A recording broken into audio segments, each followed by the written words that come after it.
membawa kalian berpetualang menembus waktu.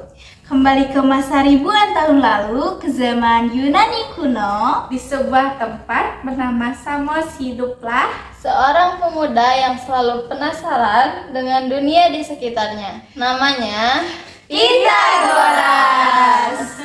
Sejak kecil, Pitagoras sudah beda dari anak-anak lain. Waktu yang lain sibuk main, dia malah suka duduk di tepi pantai, menghitung ritme ombak dan panjang bayangan matahari. Dia sering bertanya-tanya, kenapa semua ini tampak teratur? Apakah ada angka di balik keindahan alam? Pertanyaan-pertanyaan itulah yang menuntunnya berkelana jauh. Pitagoras pergi ke Mesir, Babilonia, bahkan belajar dengan para imam dan ilmuwan dari berbagai negeri.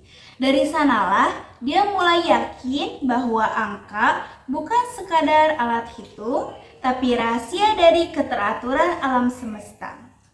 Setelah bertahun-tahun belajar, Pitagoras akhirnya mendirikan sekolah di kota keraton Italia Selatan. Tapi ini bukan sekolah biasa. Ya, murid-muridnya belajar dengan penuh kedisiplinan. Mereka harus hidup sederhana, makan dengan aturan tertentu, bahkan belajar dalam keheningan untuk melatih pikiran.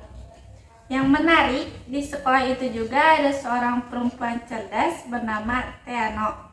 Theano bukan cuma murid biasa, dia berpikir kritis, berani berdiskusi, dan punya pemahaman mendalam tentang harmoni dan angka.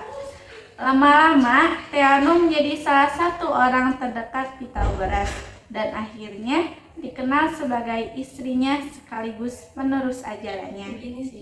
Theano dipercaya menulis tentang proporsi dan keindahan bentuk, termasuk konsep yang sekarang kita kenal sebagai rasio emas. Proporsi yang banyak digunakan dalam seni, arsitektur, dan bahkan tubuh manusia. Bayangin deh, dari zaman dulu aja mereka udah mikir sejauh ini. Bagi Pitagoras dan Theano, matematika bukan cuma rumus di papan tulis. Mereka melihat angka sebagai bagian dari kehidupan. Angka 1 melambangkan kesatuan, 2 melambangkan perbedaan, 3 melambangkan keseimbangan, 4 harmoni. Setiap bilangan punya makna, bukan sekedar hasil hitung.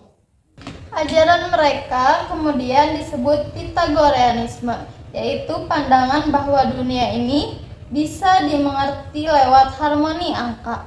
Dari situlah muncul banyak ide penting seperti hubungan antara musik dan bilangan. Mereka bahkan menemukan bahwa nada musik bisa dijelaskan dengan perbandingan panjang senar. Misalnya, kalau kamu petik senar 2 kali lebih pendek, suaranya jadi 1 oktav lebih tinggi. Dari situ, mereka menyimpulkan bahwa keindahan musik itu ternyata juga matematika. Dan tentunya aja jangan lupa temuan paling terkenalnya teorema Pythagoras, sebuah rumus sederhana yang sampai sekarang kita pakai untuk menghitung sisi miring segitiga siku-siku. Tapi di balik rumus itu ada filosofi yang dalam, bahwa keteraturan dan keseimbangan ada di setiap sudut alam. Setelah Pitagoras wafat, ajarannya sempat ditentang, tapi Theano dan murid-murid lain tetap meneruskannya. Mereka menjaga sekolah itu, mengajarkan ilmu dengan semangat yang sama, mencari kebenaran lewat angka dan harmoni. Theano dikenal sebagai penemuan ilmuwan pertama di dunia matematika.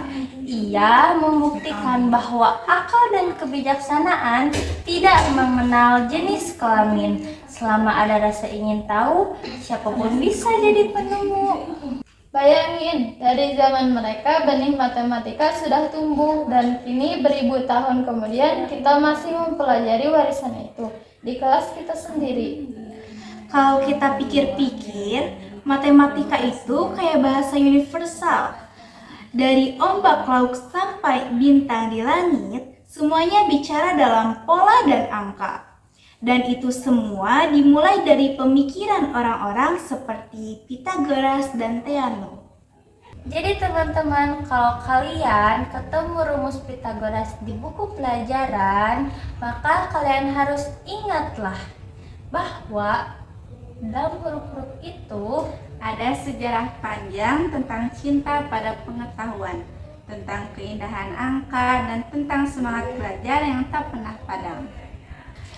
Matematika bukan cuma soal hitung-hitungan, tapi tentang memahami dunia seperti yang pernah dilakukan oleh Pythagoras dan Theano. Terima kasih, bye-bye. Mwah, love you. She could beat me, but she cannot beat my outfit.